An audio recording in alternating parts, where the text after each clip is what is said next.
Le mot allergie est passé dans le langage courant. On se dit allergique à certaines musiques, voire à certaines personnes.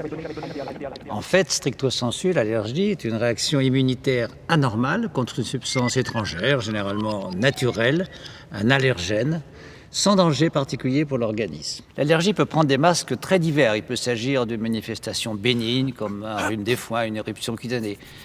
Parfois des troubles plus sévères, comme un asthme ou une allergie alimentaire. L'allergie peut même être à l'origine d'une mort subite, l'anaphylaxie. Cela a été observé en particulier après l'ingestion de cacahuètes, ce qui est assez inattendu, ou après, et cela est bien connu, une piqûre de guêpe ou d'abeille. Les allergènes sont très divers, mais on ne sait pas vraiment pourquoi certaines substances sont plus allergéniques que d'autres.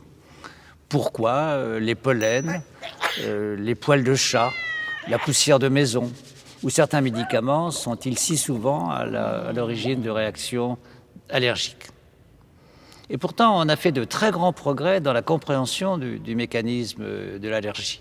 Normalement, le système immunitaire a pour vocation d'éliminer les agents infectieux. En fait, dans certains cas, il se détourne de sa cible et reconnaît des molécules qui n'ont rien à voir avec les agents infectieux. C'est l'allergie. En quelque sorte, il se trompe de cible.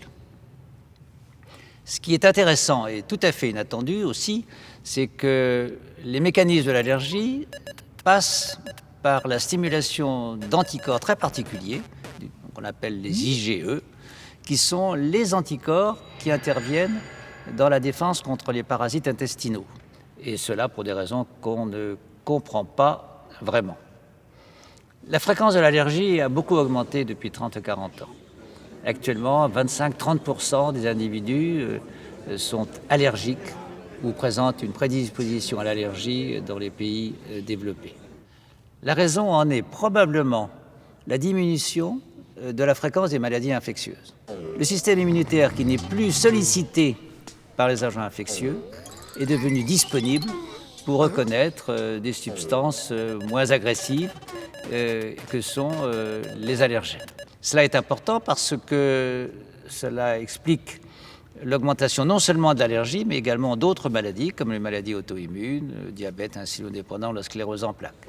C'est un véritable problème de société que de voir augmenter la fréquence de ces maladies, qui étaient peu fréquentes autrefois et qui sont maintenant devenues un véritable fléau de santé publique.